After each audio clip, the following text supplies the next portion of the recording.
In 1899, smoke filled the Silver Valley as miners took up arms, dynamite, and defiance against mine owners of Idaho. What began as a fight for fair wages quickly escalated into martial law and the eventual assassination of a governor. This is not just labor history, it's Idaho history. I'm Justin Matson, and this is a story your city forgot. Let's go ahead and let our guest introduce themselves. Professor Russ Tremanye, historian, old Yeah, historian. and we've got a real fun story today. The Idaho Labor Riots of 1899. Give us some background on what's going on here. Yeah, where'd you come across that topic there, young man? The good old TikToks, you know what I'm saying? Well, you might think that there's some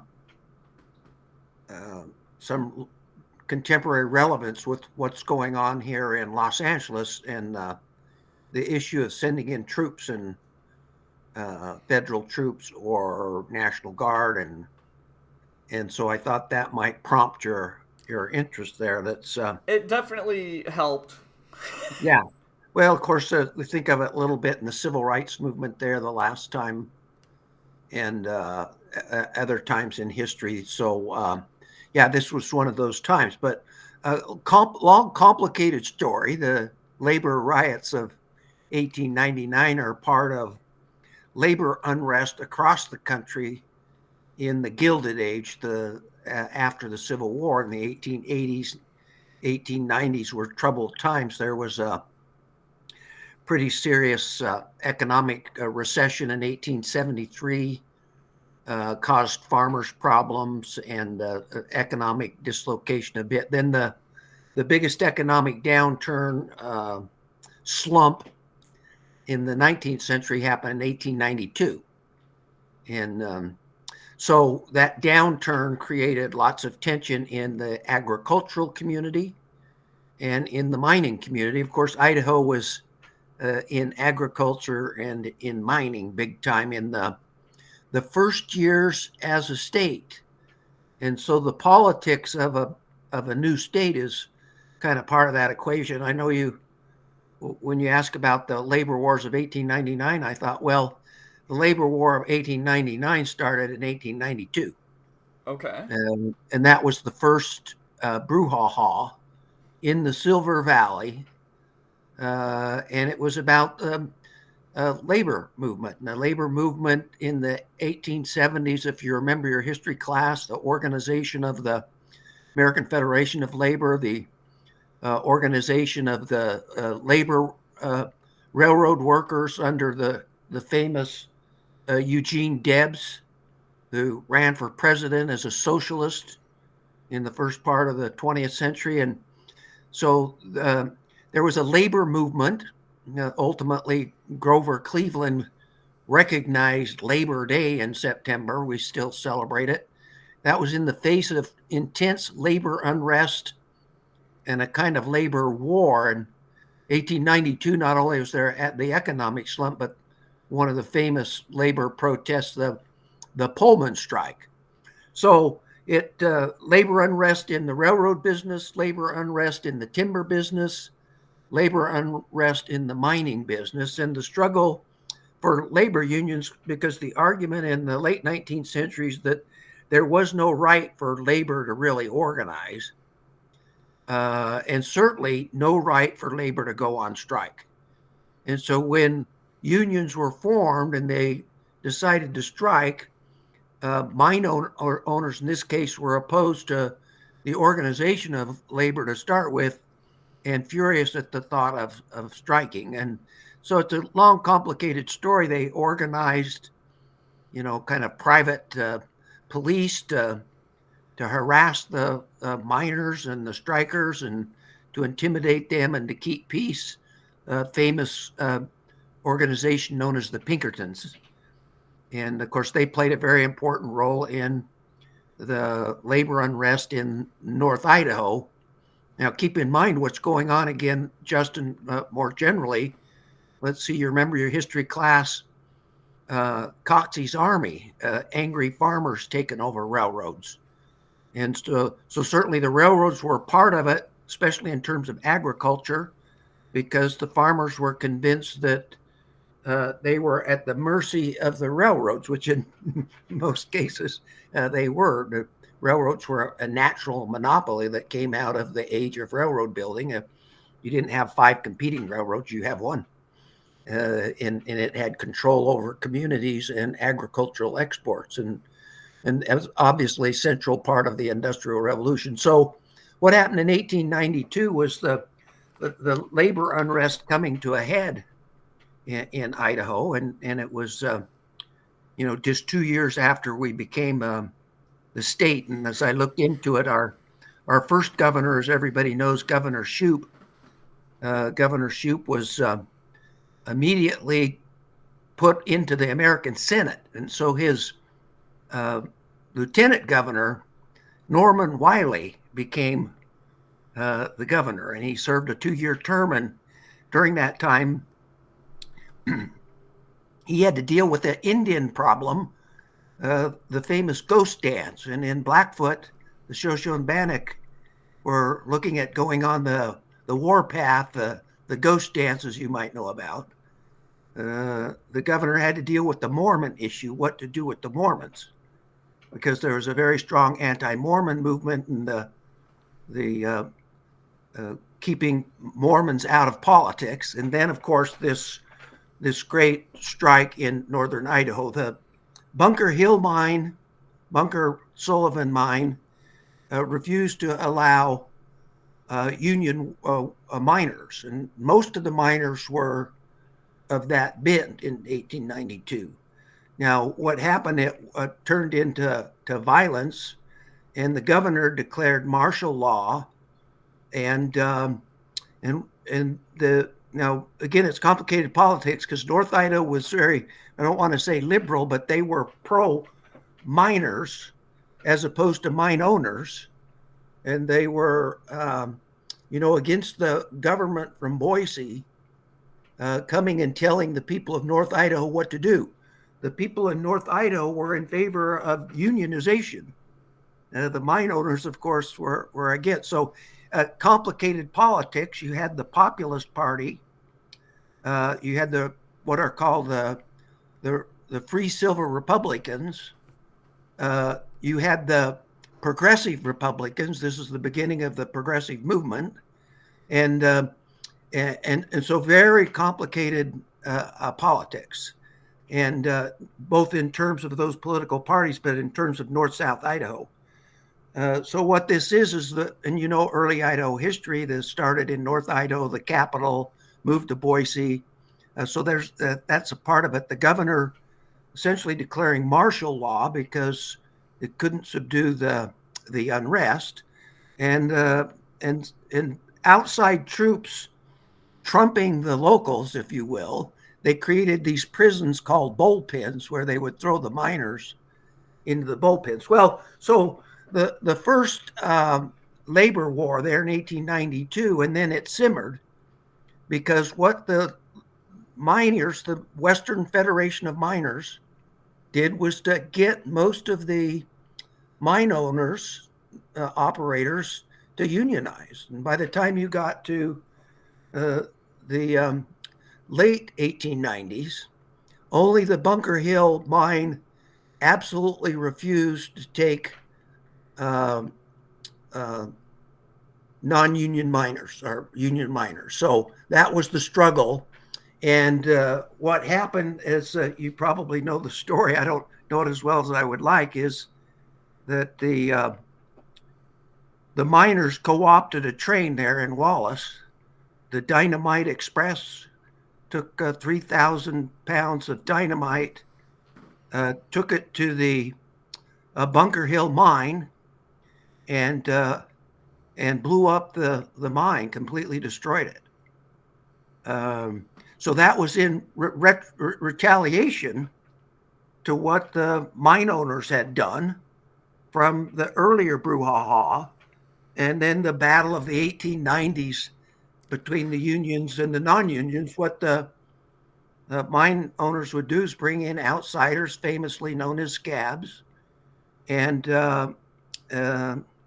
simply not allow the unions. Now, the bottom line was you've got two different levels of wages, what the union gets. And so the miners were interested in unionization, the mine owners not. And this was the struggle. But now it turned violent. And let's see, maybe you know the story then. The martial law was declared. Now the governor is Frank Studenberg. And Frank Studenberg ordered in the martial law. The National Guard, was not in the area. They were sent to the Philippines in a controversy of sending the National Guard to the Philippines in the aftermath of the Spanish-American War and in the beginning of what became known as the Bolo War, as the Filipinos were not terribly interested in becoming a part of the American Empire. So interesting not having the National Guard here for this domestic crisis.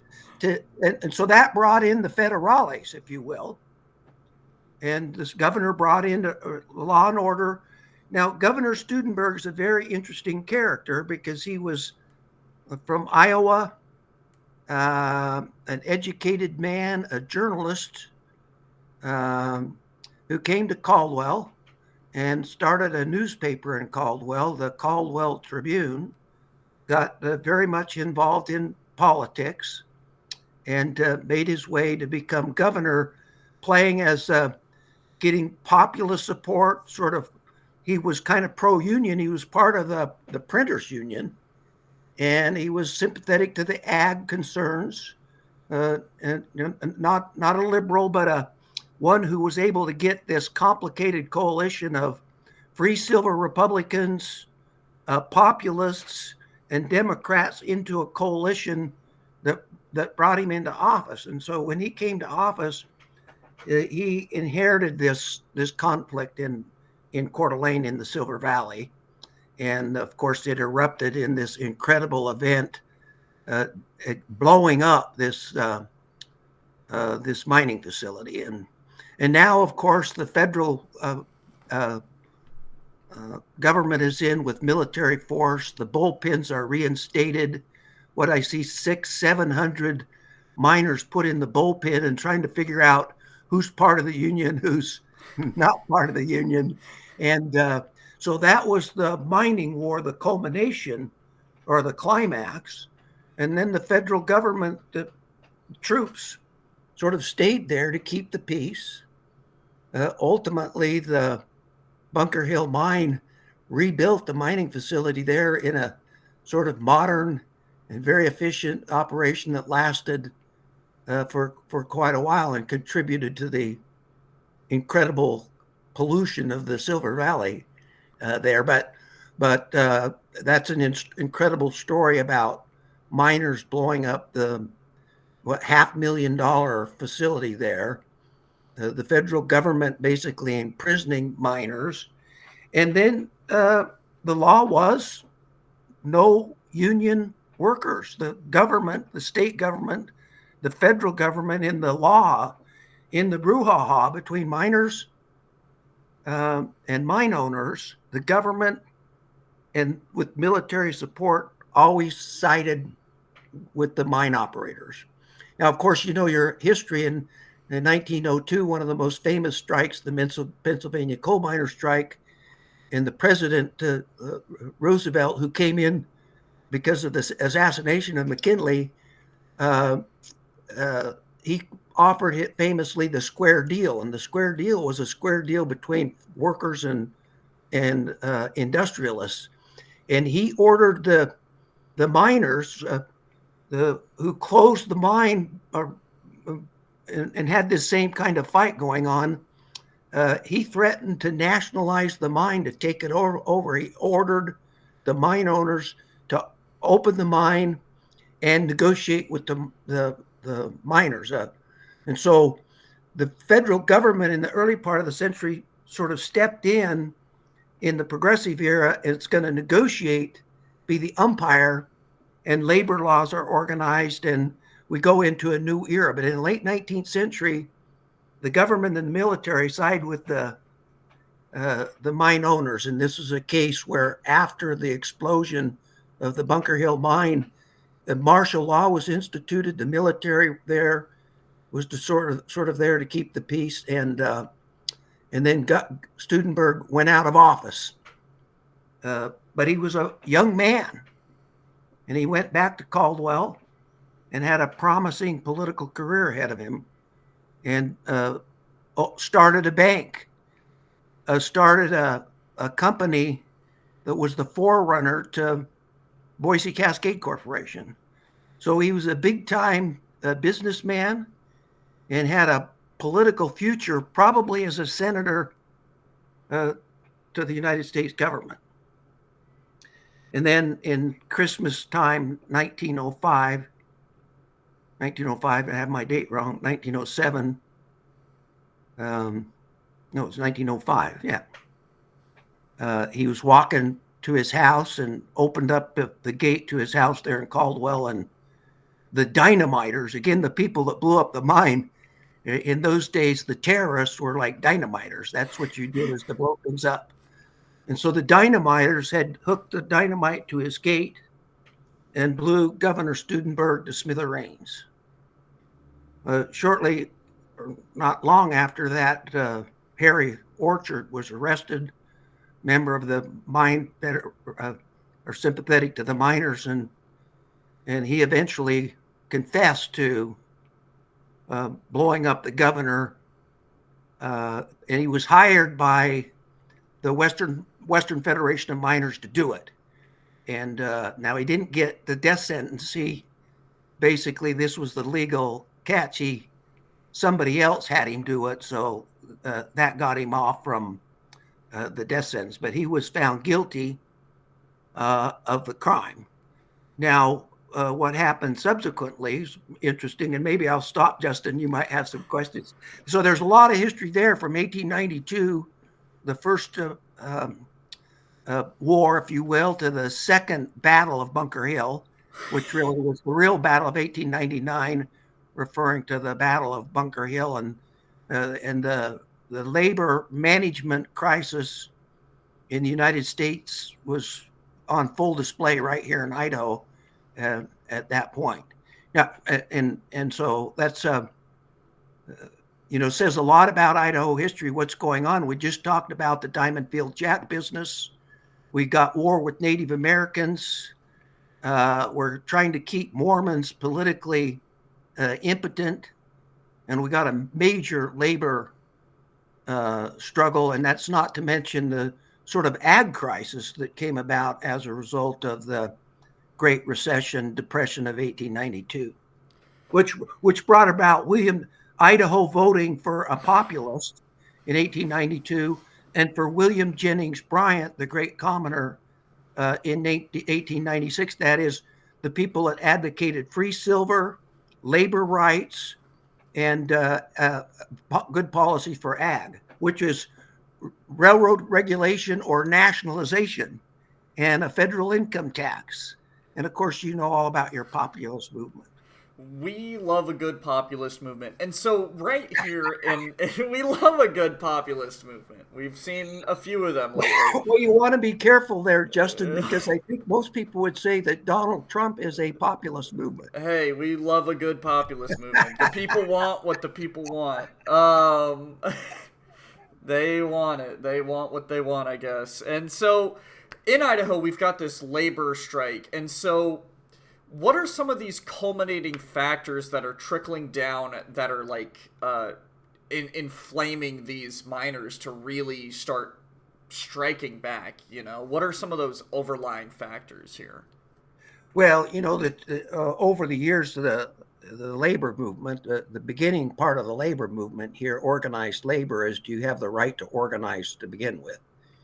And then do you have the right to strike if management isn't negotiating and giving you a deal? Now, in the end, in the 1930s, the golden age of labor, we have the National Labor Relations Act, and that recognizes labor and the right to collectively bargain. That is, management has to deal with the labor union. They've got a negotiated deal, and so if they can't reach a deal, labor always has this opportunity to go on strike. And in American history, it's like, well, can the school teachers go on strikes, and certain people can't go on strike, and people shouldn't go on strike, and so that's part of our history. But up until the time of Studenberg, the right to strike was not recognized, and the right to organize was still being fought out. And so, yeah, it's a complicated story. Now, the other more interesting part of the story that I know you want to hear about, it's a long story, is then what came from that, and that is Harry Orchard was found guilty, blowing up the governor. And incredible story. As I guess I didn't know that much about Governor Studenberg. He was a pretty moderate, probably go down as one of the really significant governors because of what he dealt with in his 2 terms, his 4 years there, and his potential in future of Idaho politics, and then that incredible tragic ending. And I make sure you and those people that might be listening, if you want to know this story in great detail, this is one of the greatest books ever produced, Big Trouble by Anthony Lugo. It's a 1,000-page book that tells the story of this great trial that came from this. And that was that then 3 people that were head of the Western Federation of Miners were in Denver, and Big Bill Haywood, the leader of the group, and the Idaho government, federal government, ordered that they be captured, kidnapped. They wouldn't extradite them, and they were actually kidnapped. A train arranged for the transportation back to Boise. The case went to the Supreme Court to decide if this was legal. They could be tried since they were literally kidnapped from another state. And the Supreme Court said, well, Oliver Wendell Holmes, I don't care how they got there, they're there. And so one of the greatest trials in American history started there in Boise in 1907 about the assassination of Governor Studenberg. It wasn't Harry Orchard on trial. He was already found guilty. It was these 3 leaders of the miners' operation, and that trial went on. And the famous Bora we talked about, he ultimately advised the council that it's like you're never gonna be able to get these guys guilty. There's just no way to prove that. And so give it up, because it's like it's a losing cause.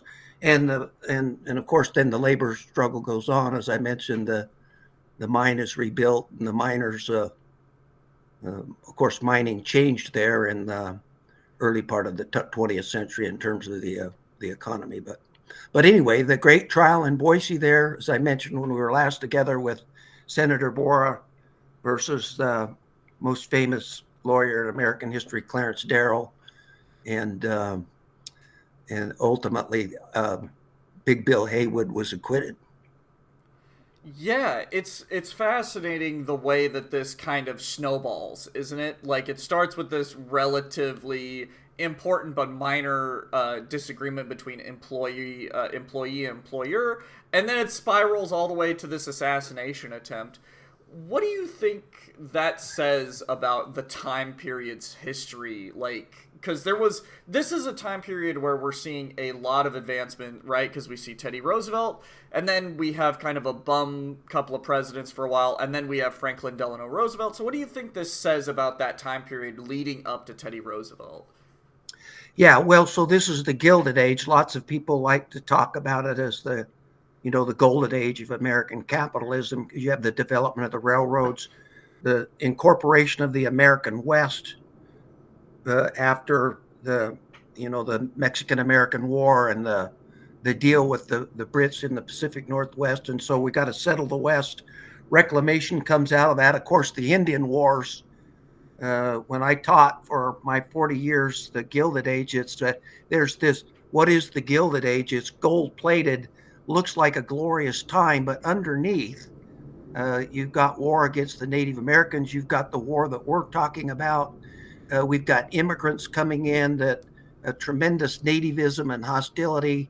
We've got this economic unrest, the sort of recognition of the business cycle. And then the 20th century, politicians decide there's things that we need to do about it. Again, long range American history. Andrew Jackson didn't want a national bank regulate the economy. The national bank that was created at the time of the Constitution was disintegrated in 1836. And then after this business cycle of the late 19th century, Woodrow Wilson, the progressives, decided to create a Federal Reserve System to sort of help regulate and mitigate these business cycles that were so severe.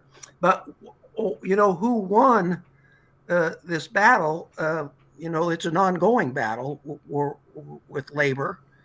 But this is a time of Karl Marx and the labor movement. And Karl Marx and the labor movement in the world founded Labor Day. That's May Day, May 1st.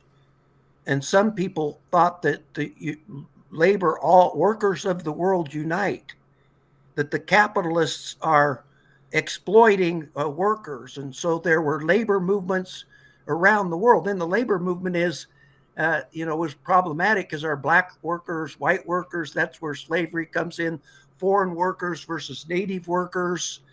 And but a basic idea that workers shouldn't really organize in a free enterprise economy versus free enterprise capitalism versus socialism, that workers of the world unite. You have nothing to lose but their chains. In the 1870s, 1880s, 1890s, workers were organizing a number of different unions, one big union in Canada. They're going to unite all of the unions.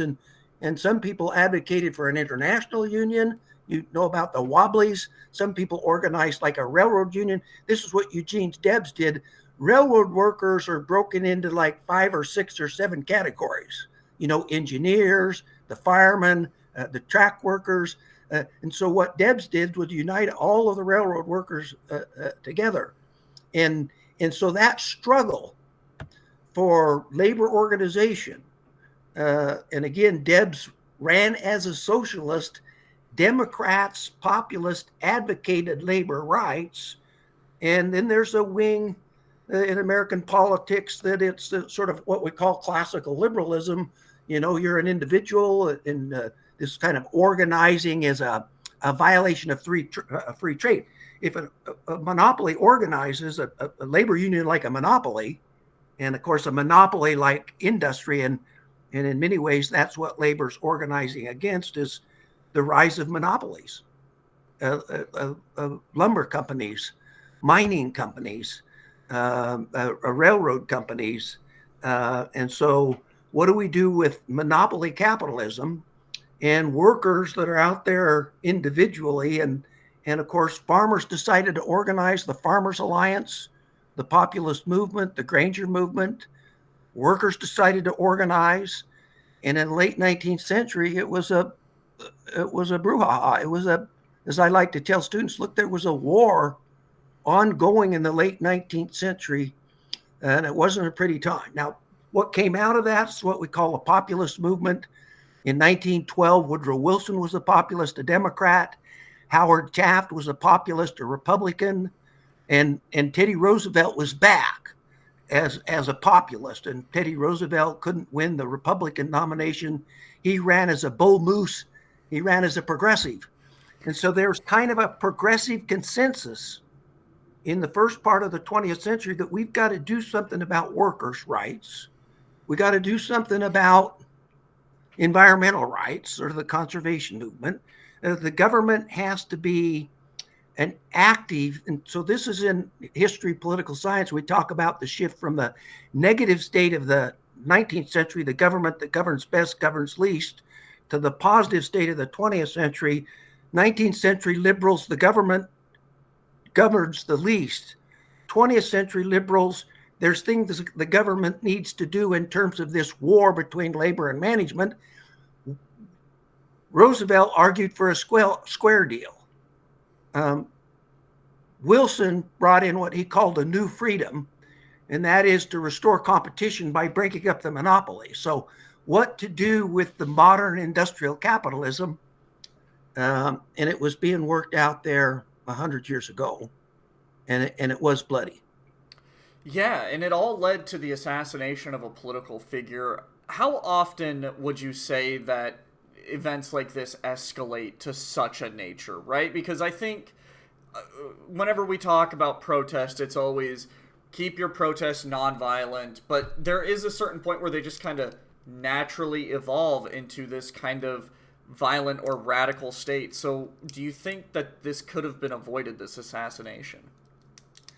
Well, let's say in American history or in history that there's a tension, but just in American history, the peaceful transition, and of course the peaceful transition, people forget about the Vice President Aaron Burr and the Secretary of Treasury, one of the most important people in American history, Alexander Hamilton, going and settling their differences on a field of honor, and Hamilton was killed, and so there's a little bit of a myth about this. What a nonviolent society. We're a very violent society.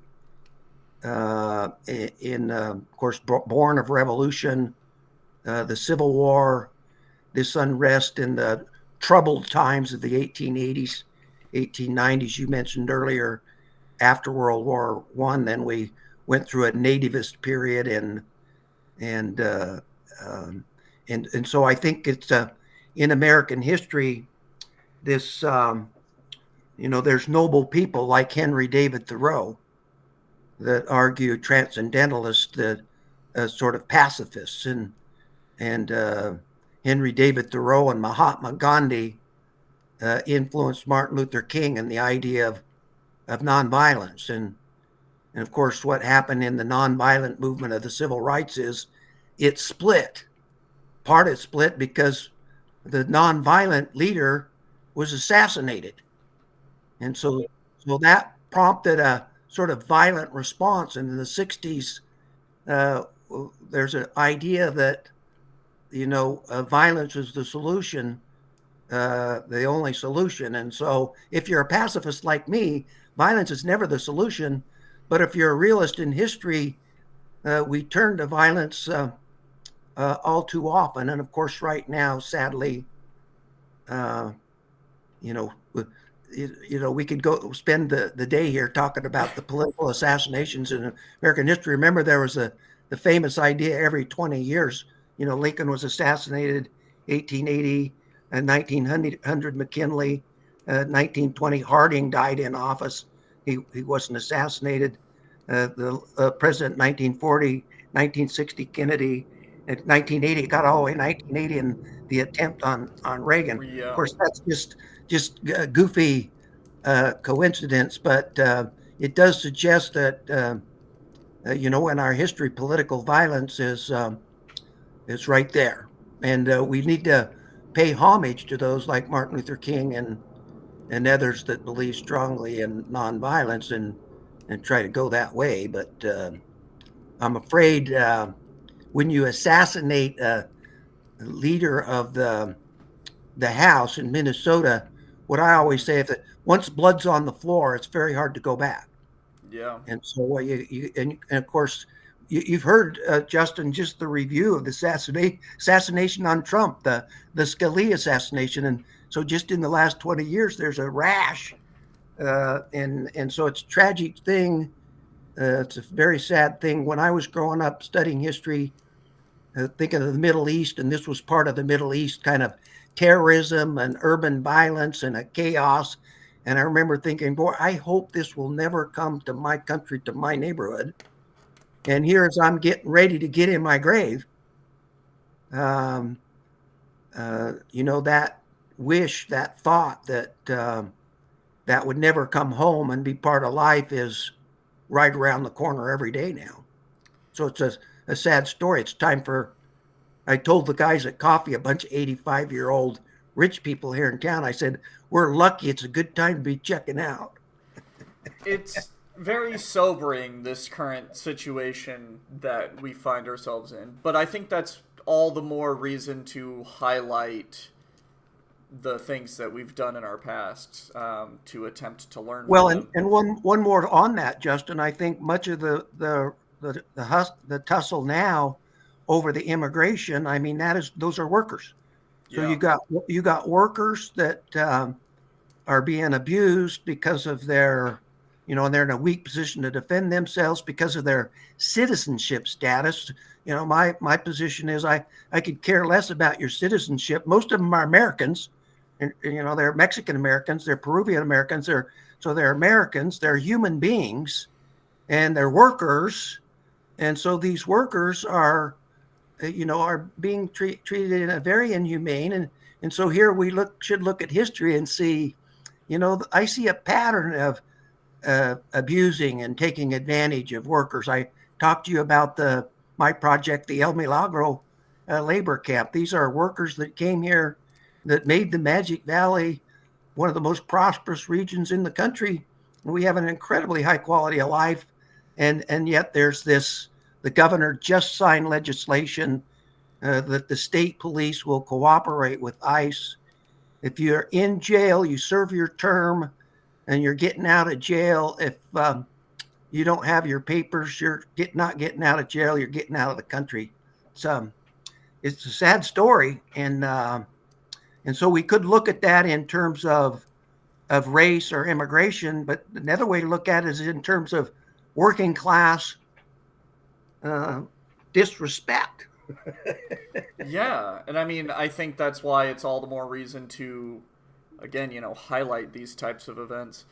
What do you think the core takeaway for the audience should be from these Idaho labor riots? Well, labor history is an important thing. And so, we talk about American history. We're a middle class, we're classless. And the whole socialist thing is the story of a socialist movement, the, the labor movement, the history of class. Marx was all history is the story of class struggle. And in the ancient world, you got this group against this group. In the medieval period, this group versus this group. In our time, industrial capitalism, it's this group versus this group. That is industrial workers versus the owners of industry. And so that struggle, you don't have to use Karl Marx. He's like a sociologist and economist.